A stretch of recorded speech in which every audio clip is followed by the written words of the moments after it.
Ladies and gentlemen, a very good evening.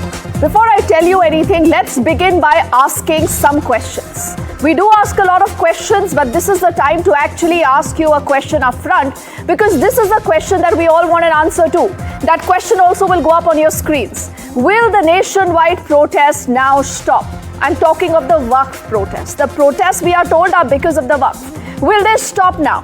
Will political parties, ladies and gentlemen, opposing the Waqf Act, pause now? Will they decide that enough is enough? Will those vested interests, and I say quote-unquote vested interests, who have been provoking Muslims, will they now stop? At least for a while, maybe if not long.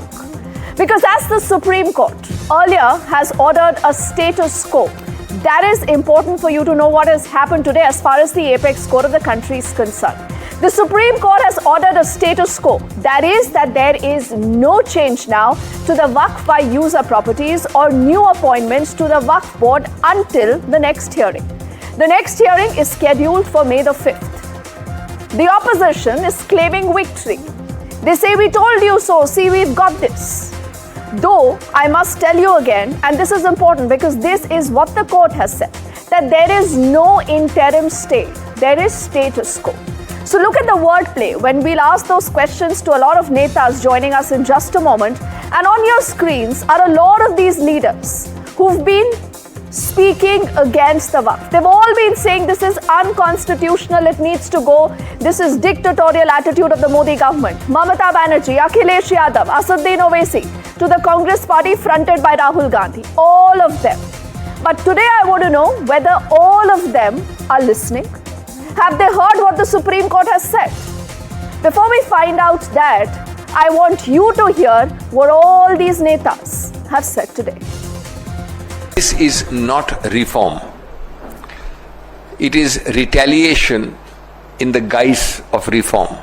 I still call this law as unconstitutional, as violating the fundamental rights of Article 14, 15, 25, 26 and 29. Bharatiya Janata party मन विधान से देश को चलाना चाहती है, संविधान से नहीं चलाना चाहती, मन विधान से चलाना चाहती है। भारतीय जनता पार्टी में संवाद का कोई रास्ता ही नहीं खोलते हैं ये लोग। और 7 साल से पूरा समाज इस देश के अलग अलग हाईकोर्ट में स्ट्रगल कर रहा है। 140 से ज्यादा याचिकाएं देश के अलग अलग हाईकोर्ट में दायर हो चुकी हैं। आज तक कोई इंटरिम रिलीफ नहीं मिली है। जो रजिस्टर्ड एंड गैजेटेड हैं वही सिर्फ डी नोटिफाई नहीं होंगे, उसके अलावा संशोधन के हिसाब से सरकार कार्रवाई करने को स्वतंत्र है। So these are the top reactions you had to hear. But what happens from here on? Because that is exactly what Newsnight wants to find out. Let's quickly say good evening to our panel of guests joining us. Adil Singh Bopara is the national spokesperson of the Congress on the show. Shazia Ilmi is the national spokesperson of the BJP. Sophia Khan is a political analyst and she is also the General Secretary of the TMC's Minority Cell, joining us from Bengal.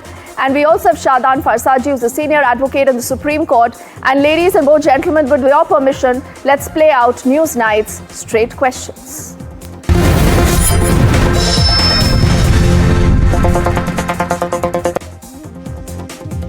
The choice, ladies and gentlemen, is very clear. And the questions will go up on your screens. I also want our guests to kind of understand what are the questions that they can possibly, help us find an answer to.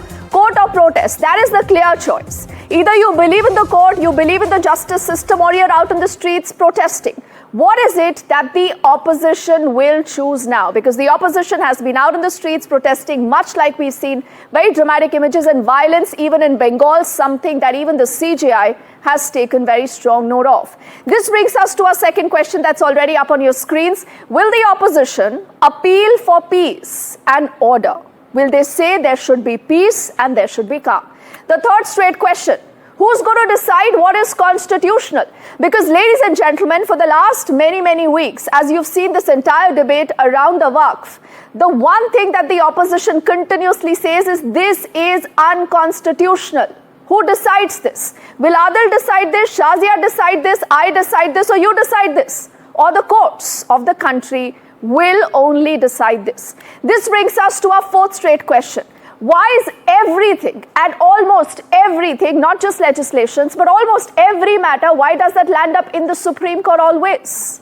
What does this tell us? Are legislations weak? Are they not thought through properly, or this is just an ego battle and there is so much of trust deficit between all sides that Supreme Court has become the final arbiter? This brings us to our fifth straight question. Will the Modi government rethink? Could there be a rethink? Could there be changes to what you've heard so far in the light of what the Supreme Court has said? And let's begin, first of all, by introducing and getting our TMC spokesperson, Sophia, here. Sophia, Bengal is a state that has seen tremendous violence.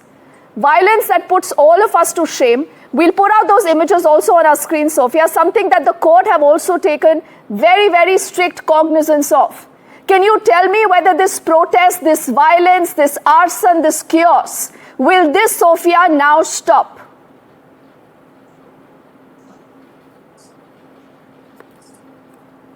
Good evening, everyone. Minorities of this country had faith on Supreme Court. That's the reason even the bill was passed by both the houses. Hundreds of petitions were filed. Lakhs of people, especially the Muslims, are on road, including even in West Bengal. They are protesting peacefully. But yes, there were few incidents which made us to think about sudden changes in laws and orders without taking consent of some section of people. Wait, Sophia, what you're saying is a very slippery slope. You are forgetting the TMC runs the state of Bengal. What does it mean by not taking the consent of someone? What is the parliament of the country? And don't say that these are just one of... No, I don't care whether you started or not, Sophia. You need to please answer whether these protests will stop now. Whether these protests will stop now. And don't forget 3 people. 3 lives, Sophia.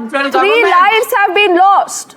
You can't say that these are just stray incidents. 2 Hindus and 1 Muslims. But the BJP people are only concerned for those 2 Hindus. Forget Hindu-Muslim every day, Sophia. Rise above your vote bank. Please, Sophia, no. You need to rise above your vote bank. The Supreme Court, if you say you believe in the courts of the country, the Supreme Court is now listening into the entire matter.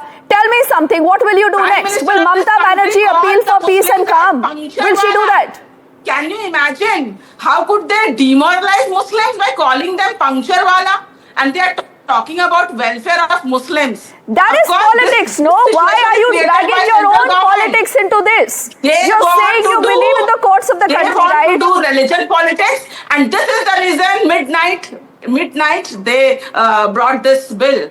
They knew the consequences. Midnight they brought this bill? Come on, Sophia. What is this? What is happening? Be factually right. Was about to happen. They were ready.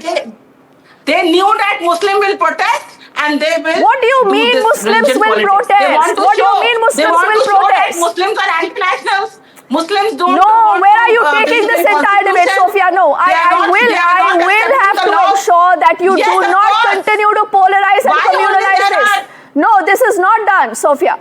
You are not accountable for any life loss. You only want to polarize. This does not work like this. Let me get an Adil quickly. Madam, please wait. You haven't answered any of my questions. But the intentions are becoming very clear. Before I get in Shazia, before Shazia comes in, let me get in Adil. Wait, Sophia, please wait. I have to get to the other people. Wait, Sophia, please wait. Don't push me to put down your fader, please. Let me get in Adil. Adil, are you okay with what you've just heard from the TMC representative?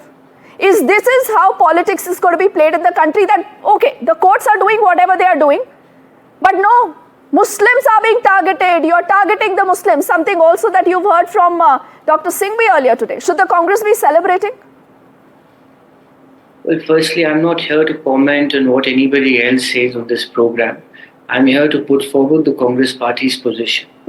Number 1, it is the Congress Party's considered belief that this law is an assault on the constitutional soul and this breaches Article 26, number 1. Number 2, we welcome the Supreme Court order. Number 3, in response to your first straight question,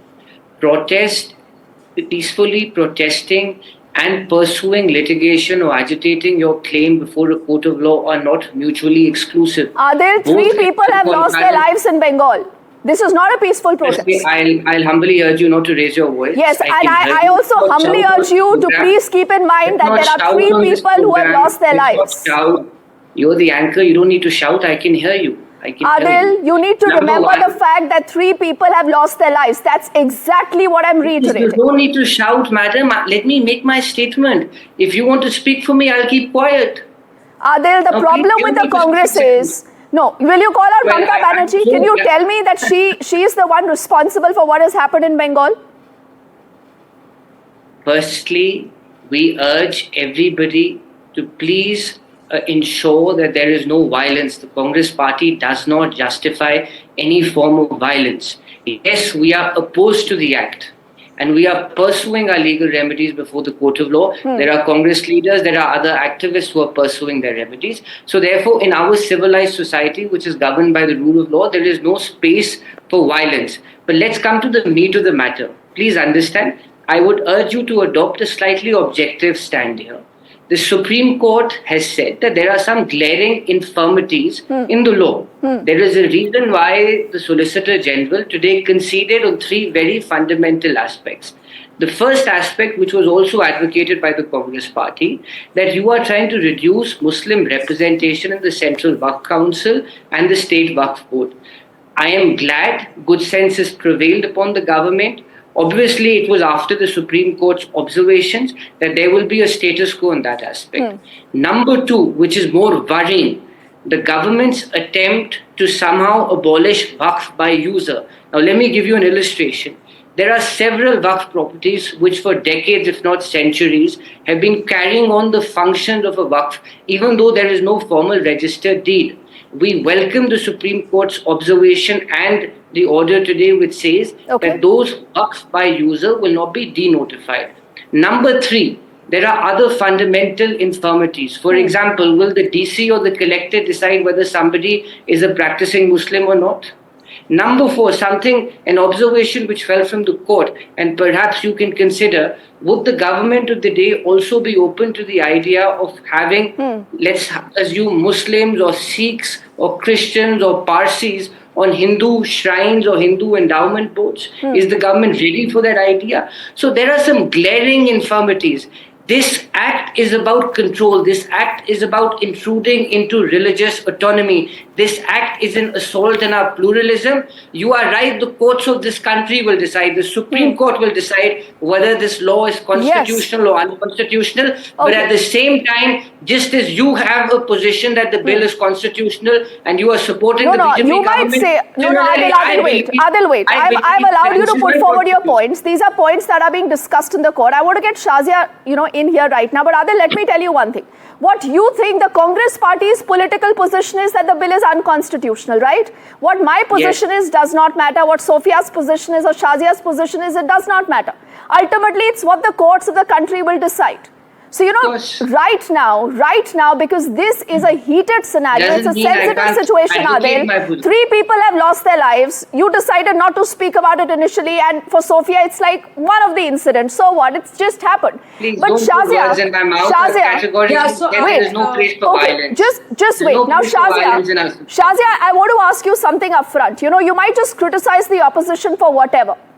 But the fact is that the Supreme Court of the country in its very first reading has figured out that there is something wrong, that there are contentious issues. Are you willing for a rethink? So I would like to come in and I would just like to request you to give me some time. A lot has been stated by the preceding speakers, and I think there is, I don't think it's complete, it's factual. And so I would like to fix that.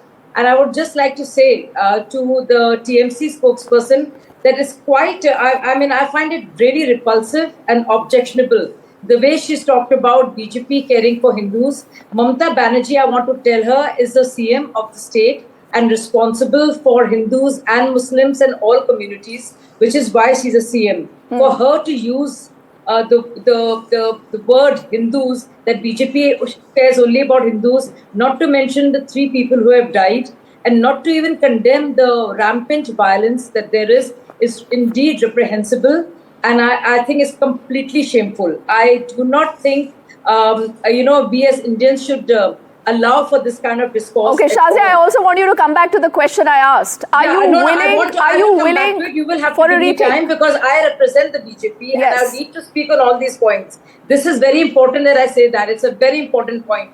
Secondly, a lot of points have been made by others, and I would like to say, first of all, it has been stated very clearly, and it was said by Solicitor General yesterday, because I've followed every bit of the debate, that it would not be the district collector, and the word secretary was used, somebody higher than the collector.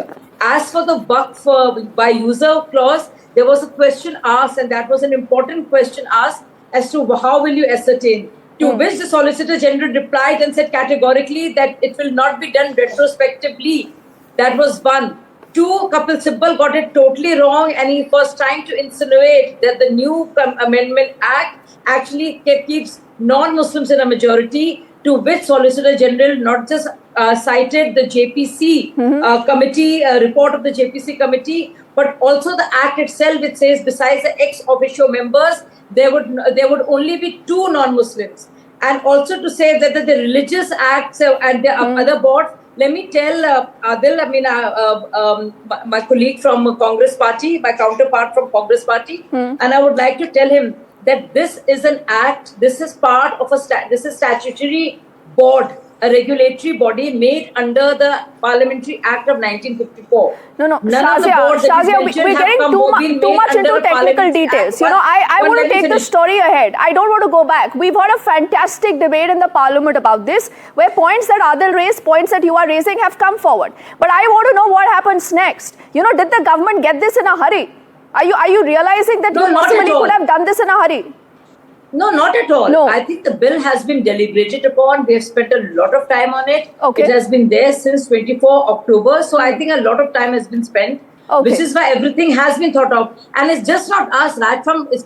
There's been a demand for it from 2008, Okay. from Rajinder Sachar Committee to Waqf Recommendation Board by Rahman Khan to CM Ibrahim. But you also and took from 10 Lalu years. to No, Mamata 10 years you had a Banerjee. Modi I would government, like but to you tell got it Sophia now. also- Anyways, wait. Let me get in Shadan. He hasn't spoken. Then, if time permits, I'm going to get both Adil and Sophia back here. Now, Shadanji, because you are non-political, you have to now tell me what happens. What happens in not just the next 7 days, what happens from here on? Because this status quo, there is still not too much clarity on what does it entail. Because I was listening into a soundbite, of one of the councils attached to the government, and he said that possibly the properties that are already denotified might be, coming under the radar of the government or not. There is not enough clarity yet. Please help us understand what does this 7-day period entail and what happens from here on? Yes, so I think what the order is quite broadly clear. There's one operative portion of the order which basically says that all waqfs, including waqf by user, which exist as of today, their status in any manner should not be changed. And the condition is that if they are registered or they have been notified in the Gazette under the respective Waqf Act, basically under the respective Waqf board, there's a gazetted notification in every state which comes out. Broadly, this covers most of the Waqf properties. There could, of course, be some Waqf properties which may not be covered by the order. Anyways, my sense is that as today's order goes, it is a very good balancing act. There was an act of parliament which was there. Quite clearly, there were provisions in that act which were very egregious, right? Which were, in my view, in the sense of expropriatory. And they were highly aggressive. They were positively, on the face of it, unconstitutional. Given all of that, I think let's admit it, that the government has had two very bad days in the Supreme Court, yesterday and today. Yesterday, they were faced with an interim order. The court was very clear. We all saw that. And today, it basically accepted the interim order, saying, don't pass an interim order. We are ourselves going to do the same thing which you were telling us, which you would have passed an interim order. Now, obviously, an act cannot be a perfect act or a constitutionally perfect document when on the first day you are unable to defend it in court. So there is a huge problem with that, which is not to say that there could be some provisions in there which could be salutary. If you have separate, for instance, waqfs for boras or something, that's welcome. There could be other things also which could be welcome. But the core of this act is extremely problematic. And I think the government is realizing now, they will not admit it publicly, but they are realizing now that it's not something which is going to be easily defendable in court. Right? Today was the second day. The government sought time. Today again, they started the arguments by saying, it's parliament which has passed. Please respect that. Where was your defense on the merits? That was missing, because the questions, the probing questions which were asked by the Supreme Court yesterday, there were no answers even one day, 24 hours thereafter. So I think there's a challenge, and the government is struggling with it. They will not acknowledge it publicly, but I think it's a very good balancing order. And insofar as protests, etc. are concerned, I'm quite sure that after this order today has been passed of status quo, if anybody had any apprehension in the public, that will also subside, and those kind of things will also slowly go out. Okay, good point. I think Shadan is making some fantastic points. I will give 30 seconds to all our political participants, and please keep your points brief. I want all of you to make your points. Why would you do that when you have three people speaking against that and only one person representing Shazia. the Shazia, why are you losing your cool? Relax. I'm just going to come back to you. I want to get in Shazia. Shouldn't it be about Shazia, balance? wait. Shazia, Just wait. like Supreme Court did the We go one balancing by act, one, shouldn't we Shazia. have There's no point talking over each other. shouldn't we have Sophia. their two sides? Sophia, with wait. three people on one side. Shazia, Shouldn't the we case give is being everybody fought in a the chance? court. We are not Both fighting sides. the case here. I am only interested in finding out whether these protests, these provocations speaking will halt now. uninterruptedly. Sophia, you've heard Shadan. He makes a very balanced point that till the Supreme Court opines on it, can you people stop your provocations? Can you stop your politics, Sophia? 30 seconds. First of all, I would like Miss Shazia to update her knowledge. Mamata Banerjee has already tweeted to keep peace and harmony in the state, and also she met Imam and Muazzin yesterday. Why did only, she meet them? And No, asked wait, them, Sophia, why did she meet Imam them? and Muazzin. Did she go and meet Hindu refugees? Come on, now don't go again to Hindu, Muslim all the time, Sophia, please. I know that is your vote bank. I want to know about the people of Bengal and their safety. She is the chief minister of the entire state. Although it was also fault of border security force. Madam, please give me time. Everyone is to be blamed, not Mamata Banerjee. Ms. Shazia was speaking, you was not interrupting her. Sophia, I have needed answers to these questions. So that we can forget our points. Please let me speak. 10 I wanted seconds. to answer Ms. Shazia. She was raising question on my chief minister. She has already shown her concern. So has Mamata Banerjee. No, she decides to go and meet Imams. Adil, the next 20 seconds are yours. Adil, would you advise leaders like Mamata Banerjee and parties like the Trinamool to not keep stoking the flames? Adil, Sophia, please wait. Your turn is done. I want to hear Adil. Please wait, Sophia. Sophia, please pull back. Please pull back. Adil.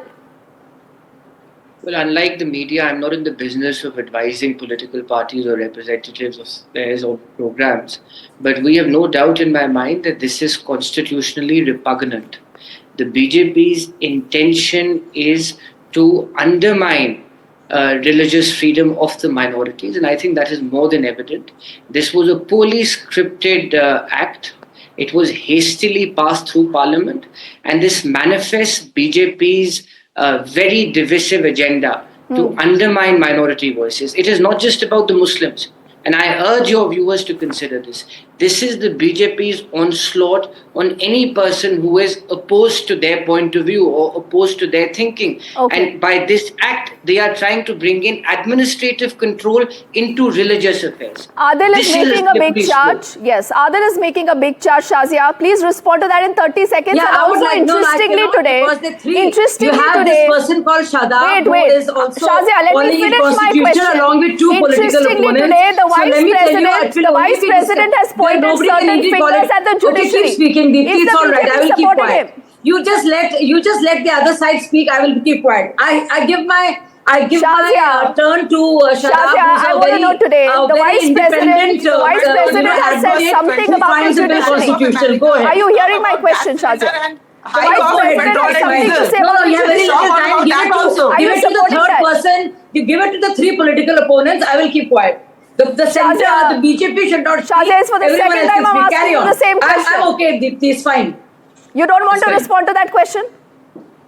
No, considering you're not letting me speak, and Shazia, you have the such time a is all problem, yours. Please and you complete don't your even point. you have three people calling the bill constitutional, and the party which has brought the bill, the center, you're not letting me speak, Okay. and at least giving me some time just says Shazia, a lot do you about want to how take 10 balanced this debate seconds? is. Do you want to take 10 So- seconds and complete your point?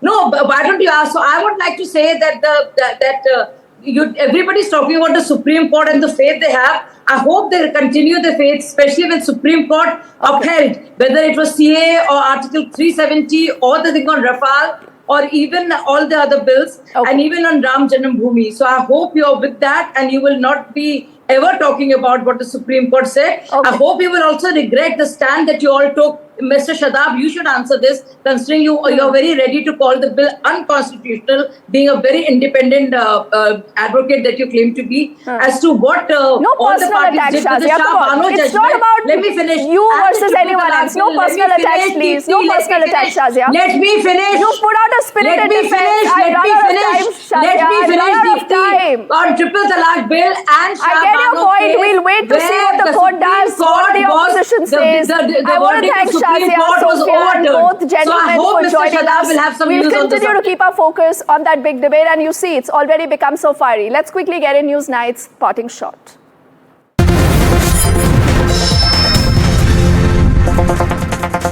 So protests, provocations, and then you have the Supreme Court's intervention. Will this change anything? I mean, if the debate is any indication, you possibly have got your answer. But don't forget there are also vested interests, ladies and gentlemen, that have been at play. But what is the biggest takeaway? It is that the spotlight continues to remain on a judiciary which is steadfast guardian of our fundamental rights. And that is very important. Forget the vested interests right now. The spotlight is on the judiciary that is hearing in the entire case, with both the opposition and the ruling sides pointing fingers even at our courts. Do remember, the path forward demands clarity and courage. Sunlight like this is always the best disinfectant. Stay informed, stay engaged. And we here at Newsnight and NDTV Network will keep you updated. Thank you for watching. Good night.